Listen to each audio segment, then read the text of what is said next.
If you don't believe it, all you got to do is go to nasa.gov and search Lunar Reconnaissance Orbiter, and the orbiter has taken pictures of every Apollo landing site. The real reason we never went back to the moon has nothing to do with budget cuts, politics, or a lack of interest.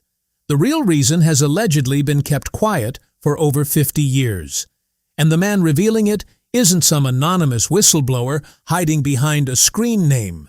His name is Charles Duke, the 12th human being to walk on the lunar surface, a former Air Force brigadier general, and the voice that guided Neil Armstrong through humanity's first moon landing. In April 1972, during Apollo 16, Duke and his commander reportedly found something in the Descartes Highlands that wasn't supposed to be there. They radioed Houston and described what they were seeing, and Houston went silent. Not the normal signal delay. A long, deliberate, chilling silence. When the response finally came, it wasn't a question. It was an order. Move on. Duke followed that order for 40 years. He kept his mouth shut. He protected the secret. But now, at 89 years old, he's done staying quiet. And his explanation is terrifying. The man Houston trusted. Charles Duke was the voice of Apollo 11, the Capcom who relayed the call when Armstrong and Aldrin touched down. Contact light, engine stop, Tranquility Base here, the Eagle has landed. His response went out to the whole world, steady, cool, dry, the voice of a man who processed danger the way others processed weather. He joined NASA in 1966, selected from thousands of candidates. United States Air Force test pilot, he flew some of the most advanced jets in the military inventory before he ever sat in a spacecraft. Precision was his language. Facts were his religion. He wasn't a man who exaggerated. He wasn't a man who imagined things. The program selected people like Duke precisely because they could be trusted to report what was real. 3 years after Apollo 11, he got his own mission, Apollo 16, April 1972. Duke and Commander John Young descended to the Descartes Highlands on April 21st and stayed 71 hours, longer than almost any crew before them. They drove the lunar rover for miles across terrain no human eyes had ever seen. Collected samples from craters and ridgelines, ran every experiment on the checklist. NASA called it one of the most successful missions ever flown. Every objective met, every box checked. Duke came home with hundreds of pounds of lunar samples, hundreds of photographs, and a mission debrief so thorough and unremarkable that it generated almost no controversy. That's the official version. What the footage shows. Go back and watch the unedited mission recordings, not the highlight reels, the full uncut footage. And something is wrong. There are moments where Duke freezes mid-step, completely still. He stops and stares at something outside the camera's frame, something the lens never captures. Young's voice crackles through the radio. "Charlie, you okay?" Duke, barely audible. "Fine, just looking." His voice sounds distracted, like a man processing something his training never covered. The transcripts don't say what he was looking at. The post-mission reports don't mention it. Duke didn't talk about it for 4 decades when he began speaking publicly around 2015. He described things that don't belong in any official record. Sunlight on the moon should be pure white.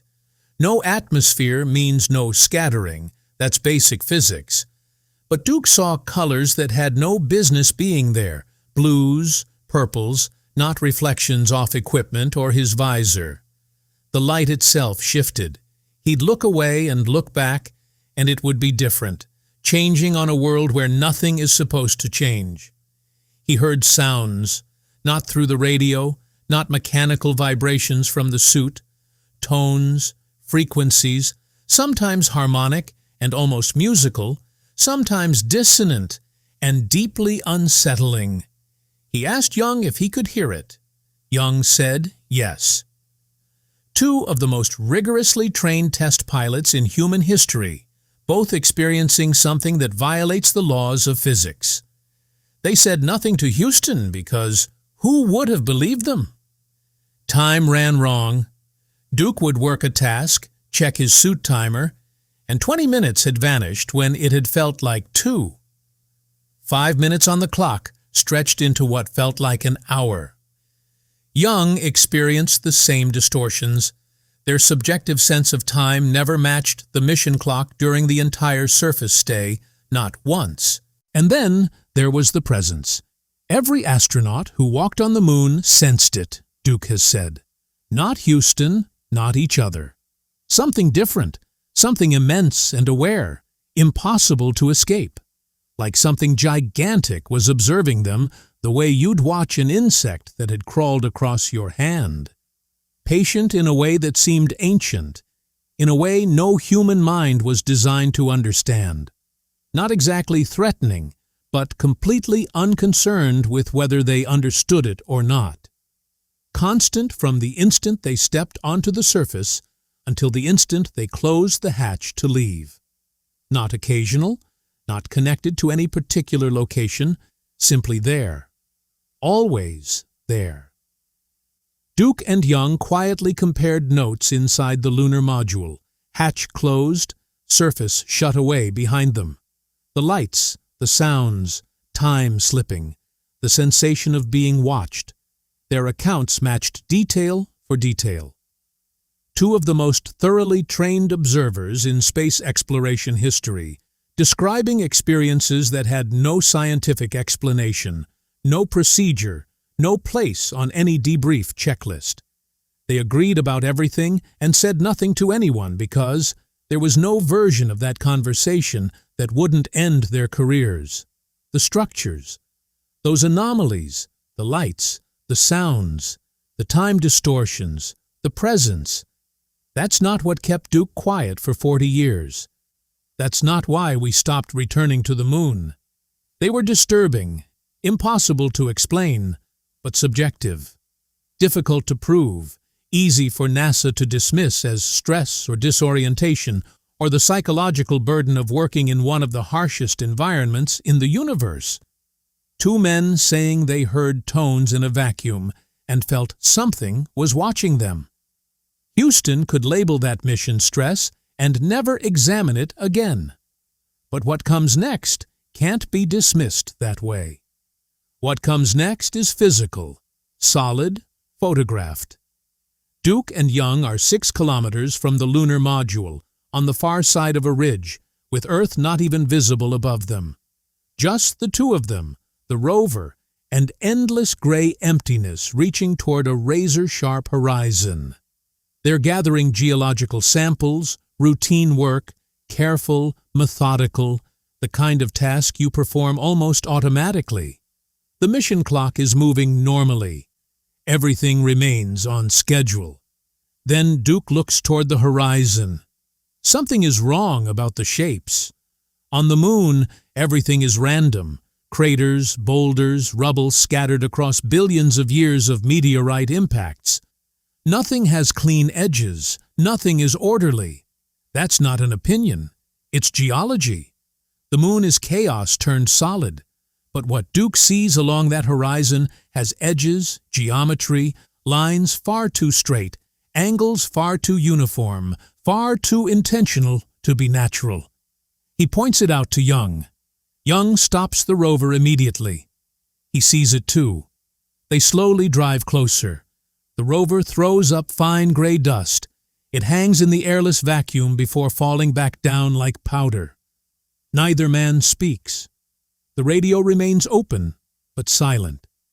Just two men breathing. As they approach, the shapes become something that makes every hour of training, every briefing, every assumption about what the moon should be completely meaningless. A wall, a foundation, angular blocks covered with thick lunar dust, but unmistakably not formed by geology, not created by any natural process they'd ever been briefed about. Built, intentionally built by something possessing intelligence and purpose. The blocks are uniform in a way geology never creates, joined together in a way erosion never forms. Duke has said he knew immediately, the way you know the difference between a rock formation and a building. The way your brain turns uncertain shapes into something definite the moment you're close enough. There was no uncertainty at close range, none.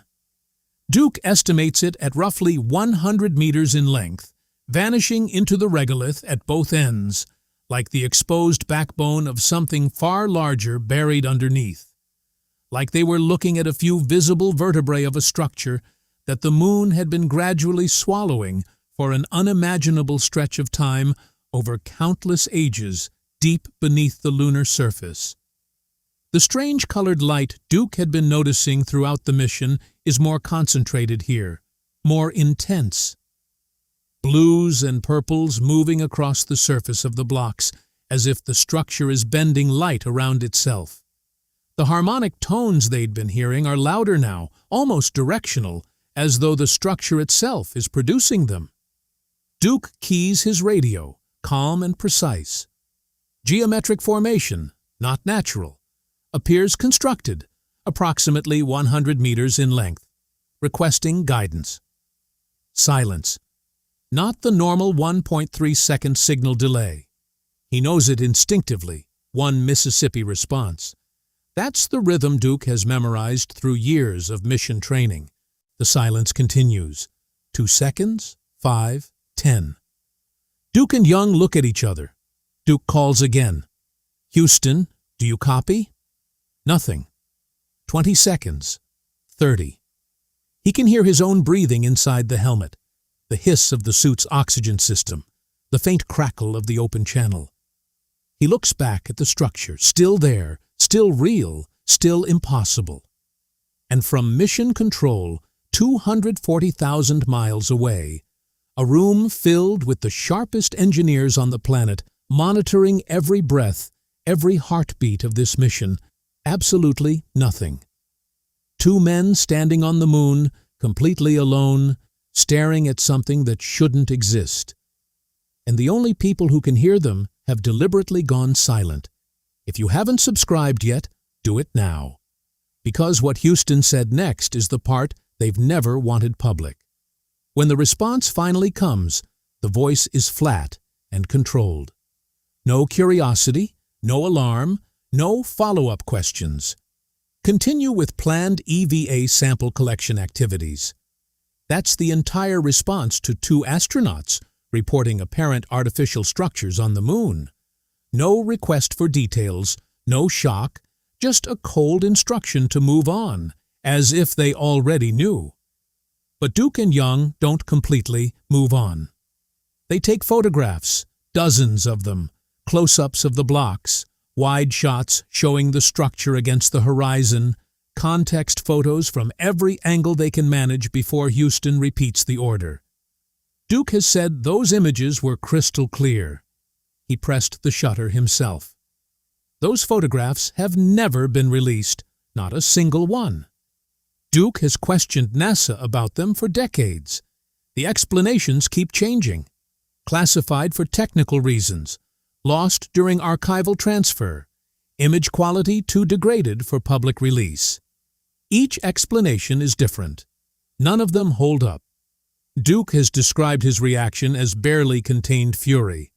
Not the frustration of a man who lost something, but the anger of a man who knows exactly what happened to it and can't prove it. He was there. He held that camera in his own gloved hands. He pressed the shutter. The images were sharp. He said that specifically, crystal clear, nothing wrong with the exposures. And he says with absolute certainty, those photographs are sitting in a vault somewhere, catalogued, accessible to someone, buried beneath 50 years of institutional silence that has never once been officially explained. Deep time. The structures themselves aren't even the most unsettling detail. It's their age. When Duke was asked in a 2019 interview whether the structures appeared recent, he slowly shook his head. He described them as eroded, worn down in ways that shouldn't be possible on an airless world. No wind, no rain, no weather of any kind. Yet they carried the unmistakable signs of deep time, covered in micrometeorite impact craters that could only build up over millions of years of constant bombardment from space. Possibly hundreds of millions of years. They existed before anything humans have ever built. They existed before humans themselves. Think about that for a moment. The oldest human structures on Earth, Göbekli Tepe, the megalithic temples of Malta, are at most 12,000 years old. What Duke was describing makes those look like they were built yesterday. Whatever intelligence created those walls, whatever hands or tools shaped those blocks, they did it when our ancestors were still hundreds of millions of years away from existing. They built on the moon, watched it slowly bury their work beneath regolith and micrometeorite rain, and disappeared, all of it, before the first single-celled organism crawled from Earth's oceans. And Duke has said it plainly. NASA knows, and they decided the public shouldn't. The others. Duke wasn't alone in what he saw. In 2017, most of the surviving Apollo moonwalkers gathered privately.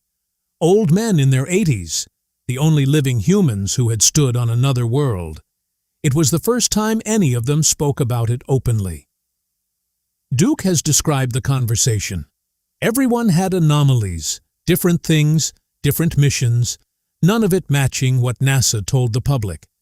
They stayed silent because no one would have believed them, until they became old enough that reputation no longer mattered more than truth. Buzz Aldrin described a monolith-like object on Phobos, one of Mars's moons, and said it deserved serious, immediate investigation. No hedging, no way out.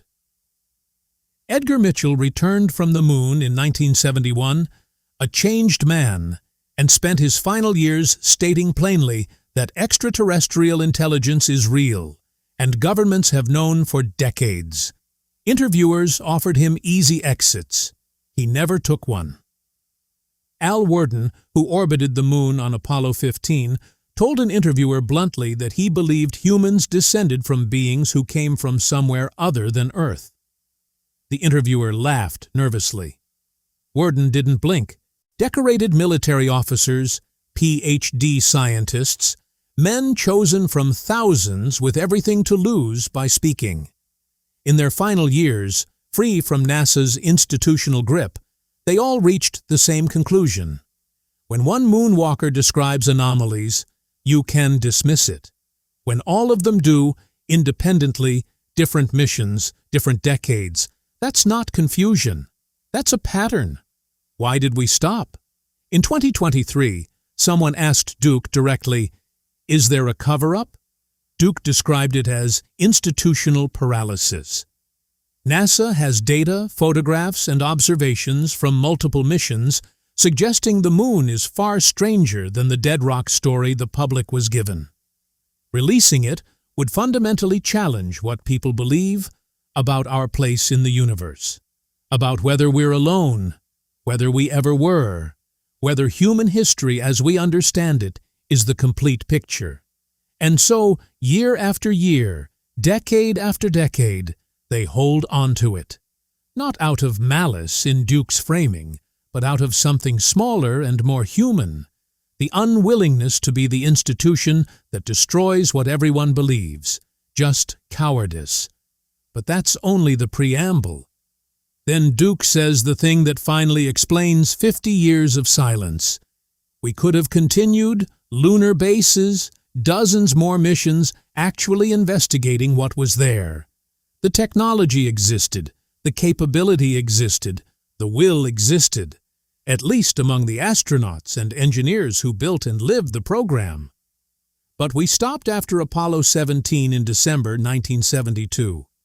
In the span of 4 years, 1969 to 1972, 12 human beings walked across the surface of another world, and then it was over. No gradual wind-down, no replacement program waiting in the wings, a complete stop, as if someone had flipped a switch. The official explanation is budget, Congress cutting funding, Vietnam, Watergate. All of it is true on the surface. The money was real, the political pressure was real, the public interest had faded. None of that is fabricated, but those forces have ended programs before and after Apollo without creating this kind of absolute permanent halt. Programs get paused, reorganized, redirected. Apollo didn't. It stopped completely. And humanity didn't return for 50 years. The real reason, the one nobody will say out loud, is that the people making the decisions realized the moon was raising questions they couldn't answer. Questions about who was there before us, what those structures mean, whether we're alone, whether we ever were. And in Duke's own framing, it was easier to stop going than to confront what was being discovered. Not just harder politically, not just difficult to explain, genuinely easier to close the door, walk away, and keep walking for half a century. Think about the scale of that. The greatest leap in human exploration in recorded history. 12 people setting foot on another world, and we walked away from it. Not because we had to, because we chose to.